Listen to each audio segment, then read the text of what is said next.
Hello students, this week we're going to be talking about comparing mediums in literature.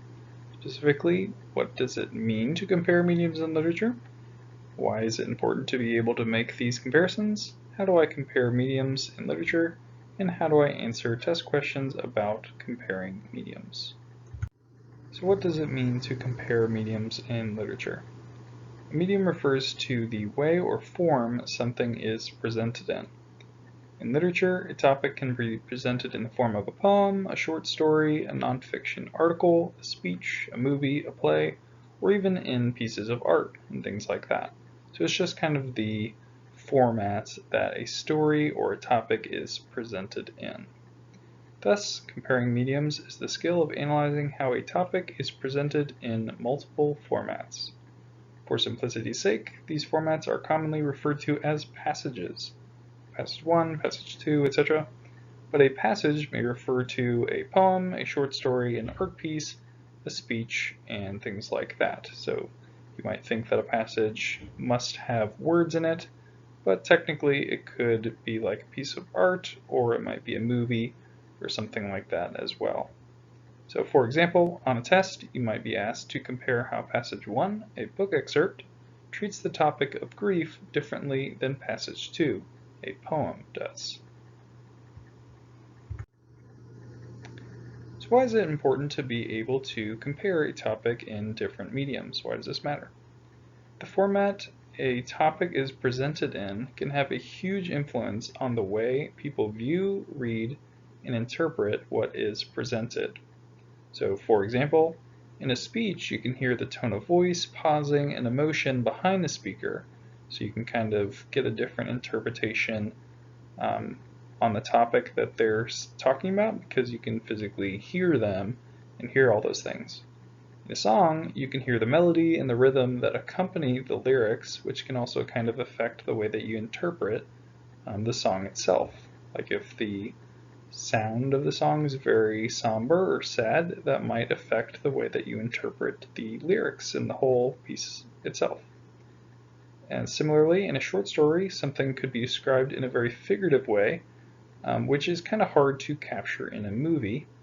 So that is just another way that a short story, the way that that's formatted, can also have different elements to it that you might not see in a different format or a different medium.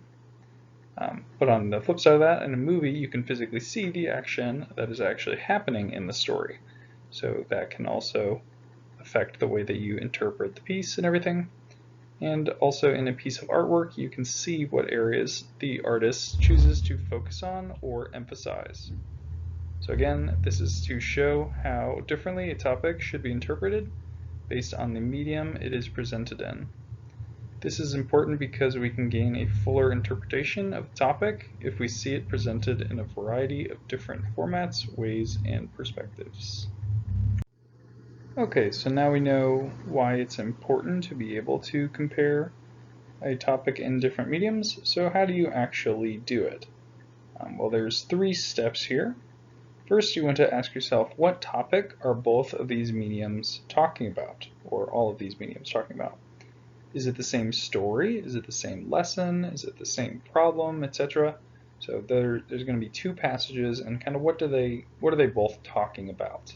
It might be a different format, but they're both going to be talking about kind of the same topic, and they might just be doing it in a different way and in a different format.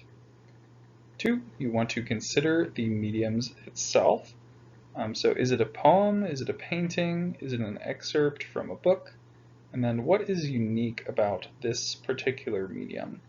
And what should you think about it? What should you know about this medium? So for example, a short story will likely discuss a topic by having you witness the experiences of the characters and or the narrator to show you their perspectives. That's kind of what a short story is doing to kind of let you be aware of the topic, right? Whereas a poem might try to capture a specific image or emotion or an idea about the topic by using carefully selected words, rhythm, and rhyme. So that's kind of how a poem goes about showing you a topic. And in another way, a piece of artwork might use lighting, color, angle, proportions, facial expressions, etc., to convey the topic in a particular way as well, in order to show emphasis, emotion, or perspective. So just being aware of, okay, what medium am I actually looking at, and what might they be trying to do in this medium to kind of talk about the topic that this format is talking about. Then you want to, thirdly, try to see what each medium is saying about the topic. So what does passage 1 emphasize more than passage 2? What perspective or opinion is in passage 2 but not in passage 1, etc., that kind of idea. So you want to see how these perspectives are kind of different from each other. And that's kind of the trick, right? We want to try to figure that out. So to figure that out, to see what a passage is really saying about the topic, you want to consider the language, opinions, experiences, perspectives, etc., that the author or artist seems to want you to see, think, or feel about the topic. So does the author or artist of passage 1 want you to think that traditions are a waste of time? Maybe that's what they want you to think in passage 1. But then the author and artist of passage 2 wants you to value traditions. These are the kind of comparisons that you want to be looking for. You want to look and see kind of how these different formats are, what the author of each of these passages is kind of wanting you to think, and make that comparison or contrast. And it might be very similar or it might be different.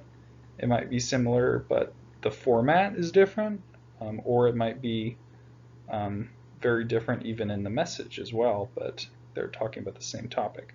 So those are kind of the things you want to be thinking about when you are trying to compare two different mediums talking about the same topic. Okay, so now onto the big part here. How do I answer test questions about comparing a topic in different mediums? Really important one, but it is kind of a short slide here. So first you want to understand exactly what the question is asking. Obviously, right? Is it asking what is in both passages, neither passage, or only one passage? You definitely want to make sure that you pay attention to the wording here, because that is going to hugely influence the answer that you are going to pick. So please pay attention to that. Then you want to go ahead and go through the 3 steps that we just talked about for how to compare a topic in different mediums. To kind of run through those again, you want to first ask yourself, what topic are both of these mediums talking about? Secondly, you want to consider the medium itself. So what type is it? What should I know about this format? Like, is it a poem? Is it a short story? Is it a movie? Is it a painting? All that kind of stuff. And thirdly, you want to try to see what each medium is saying about the topic, which is a really important one there. And then of course you want to, once you're done with those 3, you want to pick the best, most evidence-backed answer. Alright, so now we are on to the test question example here. We have passage 1, which is a poem, No Man is an Island by John Donne, which is an slightly excerpted version of the poem there. We have passage 2, which is a painting, A Sunday Afternoon on the Island of That Island by Georges Seurat, which is a painting. And then we have the question itself, which reads, which of the following themes is most strongly evident in both passages? Isolation is unhealthy, humankind is better in community, one person's death can affect an entire community, and there is strength in unity. Alright, so we want to kind of go through our test strategies that we just went over. First one is identifying what the question is actually asking us. We can see that this one is wanting to know a theme that is evident in both passages.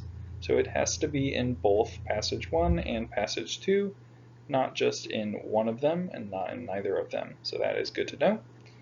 And so we kind of identified that. Now we want to see what topic both of these are talking about. Obviously we got to read passage 1 to see what that's talking about, and then we'll look at passage 2 in a second. Alright, so passage 1. No Man is an Island by John Donne. No man is an island, entire of itself. Every man is a piece of the continent, a part of the main. If a clod be washed away by the sea, Europe is the less. Any man's death diminishes me, because I am involved in mankind, and therefore never send to know for whom the bell tolls, it tolls for thee. Okay, so we can see that this poem here is talking about man being an island versus man being part of the continent. So it's kind of like this little figurative image here towards kind of whether people should be alone and isolated or if they should be together and everything like that. So we can see that.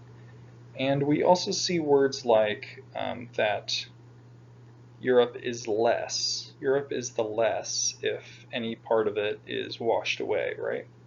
We also see over here, similarly, any man's death diminishes me or makes me less because I am involved in mankind. So this is kind of this interesting image of if anybody dies, it makes me less human because I am part of the human race kind of a thing. And then this last line here, and therefore never send to know for whom the bell tolls, meaning don't ask who died when the church bell rings for someone's funeral, because it actually tolls for you, because you are affected by anyone's death. So that's kind of the meaning of that story there. Now we can go over and look at passage 2. Passage 2 is a painting, and it looks like a painting of basically a community of people that are standing together, and it looks like kind of a happy scene there. Doesn't seem like anyone's particularly sad. It seems like very bright. We can see the lighting is very bright and kind of happy scene, even though we don't necessarily see facial expressions.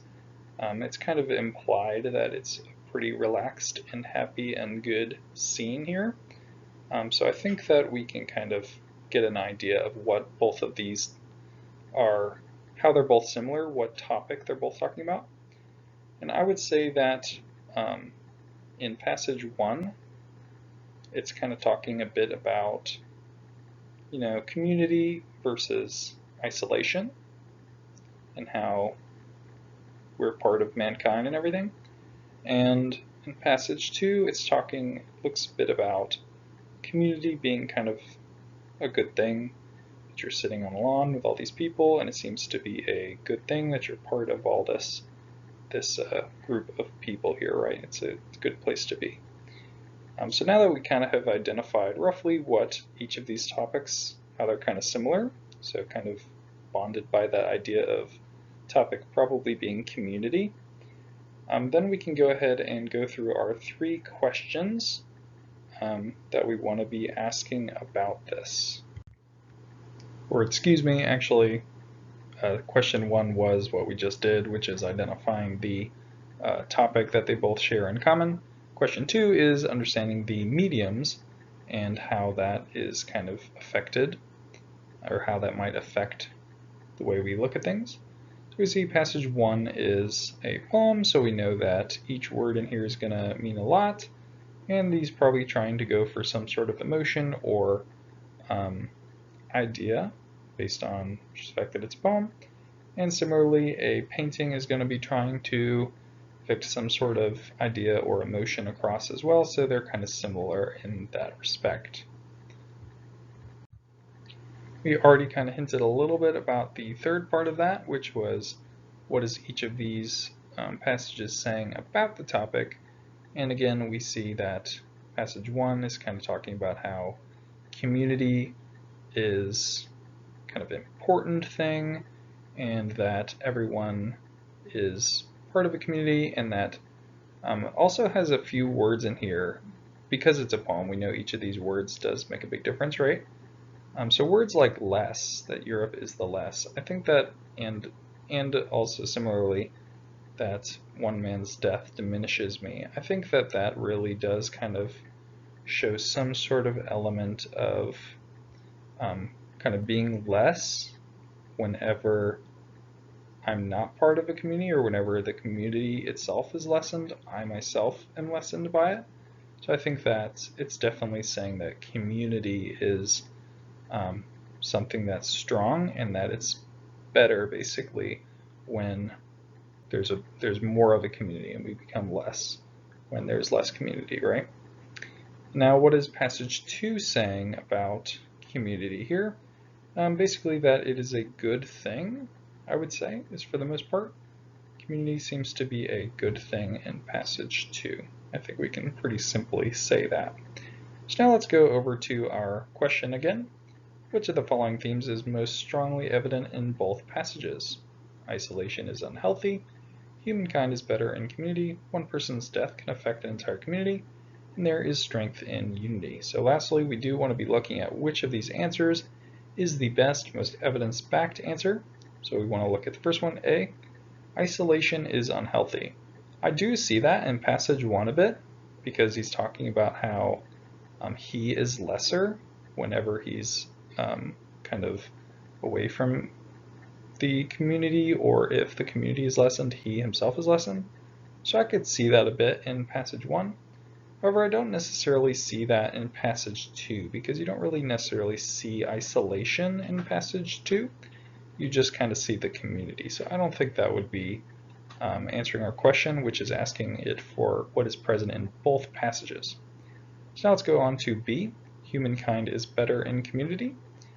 I do see this for sure in passage 1, because you do have those words like Europe is the less when a part of Europe is gone, and I am less when someone dies, so I definitely see that there. And I can also see that in passage 2 there, where you see everyone seems to be doing pretty good in the community. It seems like a good thing. So that's probably going to be our answer, but just for good practice, we want to look at the other ones as well.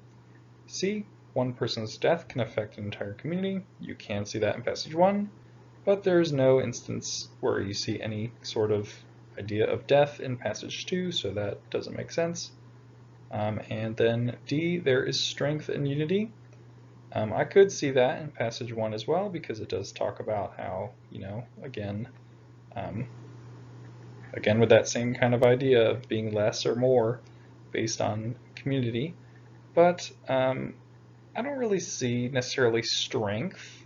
I would say this is kind of close. It's probably the closest answer to B would be D there, because I do see how there is good qualities to unity that you can see in passage 2, but I think strength is not exactly the word we're looking for. I don't think strength really fits the image too much in passage 2.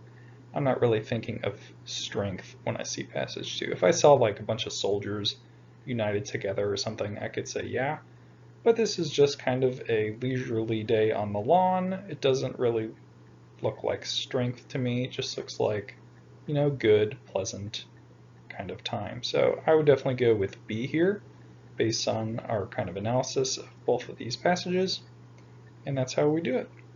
Hopefully this video was helpful to you as we are comparing different mediums, and you kind of have an idea of what these questions look like and kind of how you can go about answering them. Hopefully this is helpful, and I'll see you next time.